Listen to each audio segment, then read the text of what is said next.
Hey, what's up, everybody? True Boxing here. Thank you for coming back to get hit with the truth. So today we are doing the what's next on former two-time, former two-division world champion and newly crowned WBO Interim Super Featherweight Champion at 130 pounds, Oscar Valdez, following a dominating 7th-round TKO victory over Liam Wilson, as he, again, captured the vacant WBO interim title. Now, before we get into that, if you could smash the like button, leave a comment, or subscribe to the channel, I really do appreciate any and all support that I can get as I continue to build my channel here. So, you know, Valdez in this one, it was just a good, solid performance out of him. You know, Liam Wilson fought Valdez's fight. Instead of using his height and reach over Valdez, he decided to try to slug it out and go to war. And that was just a mistake against a good, solid veteran who's had a good amount of time off since his last defeat to Emmanuel Navarrete, which was in August of last year. So Valdez taking, you know, almost 8 months off in between fights to recuperate and get himself back and get himself solid. It was a good match. And then right before, during the week of the fight, the WBO, as I predicted, announced this fight to be an interim title fight because of Navarrete moving up to 135 in his next fight, who's the WBO champion, moving up to 135 to challenge for the vacant lightweight title there.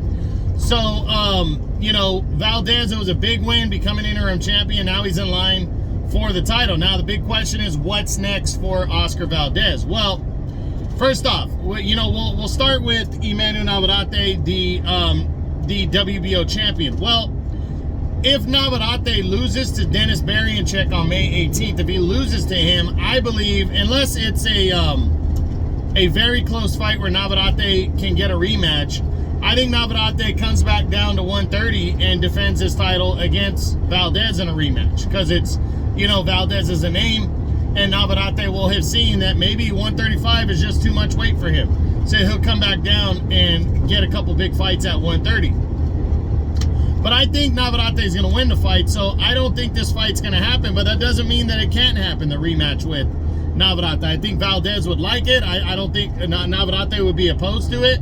I just think if he wins the lightweight title, he'd rather pursue a showdown with Vasily Lomachenko to unify belts at 135. That's just my opinion, though, but that's what I think is going to go down. Then we got Robson Conceição in what would be a rematch.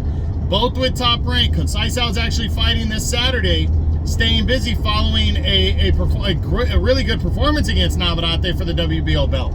So I really think that there is some legs to a rematch, but I think Valdez next will avoid that, and maybe take Conceição on in a rematch down the road.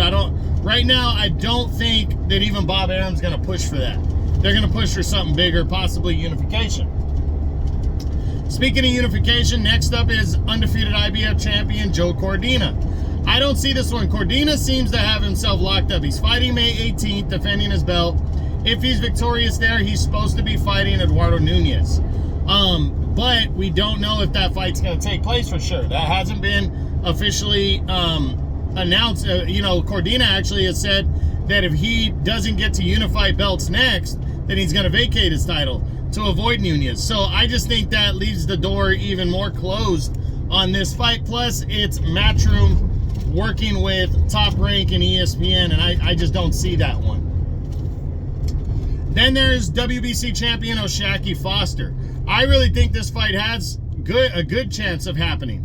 Bob Arum wants to put together a unification bout. O'Shaquie Foster in 2 fights has not just done that prototypical boxing style. He's been, in there slugging it out with people.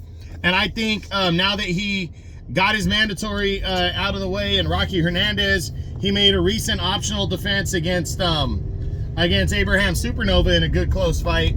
I think now is a good time to strike to get 2 belts on one fighter.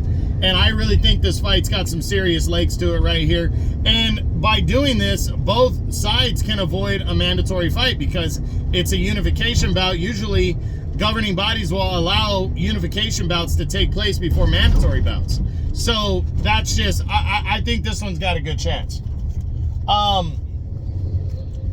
Next up, the next potential opponent is Shavkat Rakhimov. I don't see this one. Rakhimov's coming off of a knockout loss. He's also with the Zone and Matchroom, so I don't see that one going down.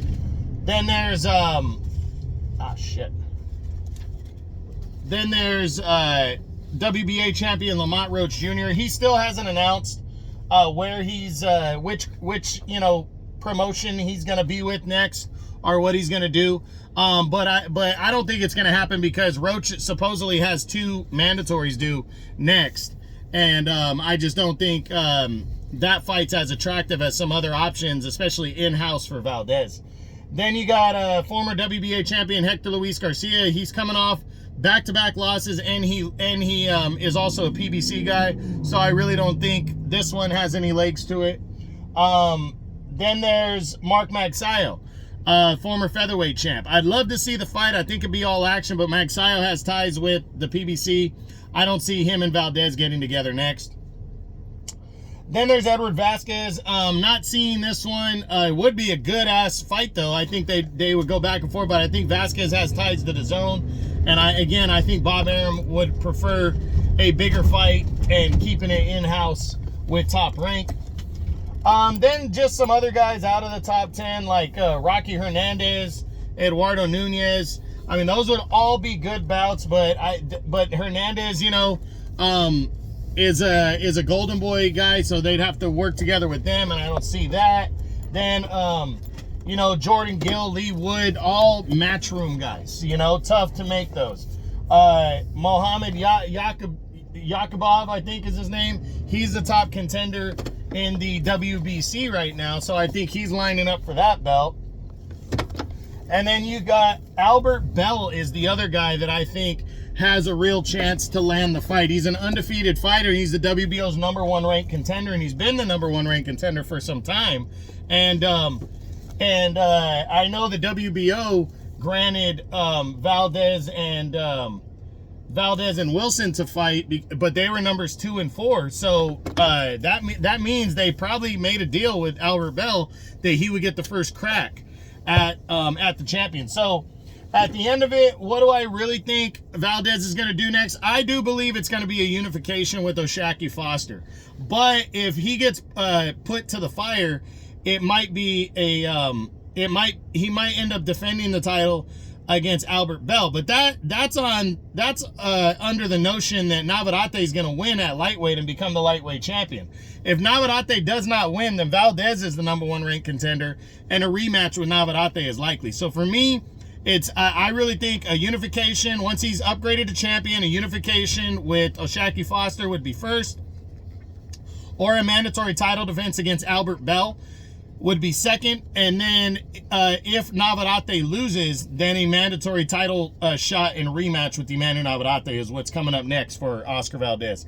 So that's it. That's what I got. That's my what's next on the newly crowned WBO Interim Super Featherweight Champion at 130 pounds, the former 2-division champ, Oscar Valdez. I hope you enjoyed the video. If you did, smash the like button, leave a comment, or subscribe to the channel. I appreciate any and all support.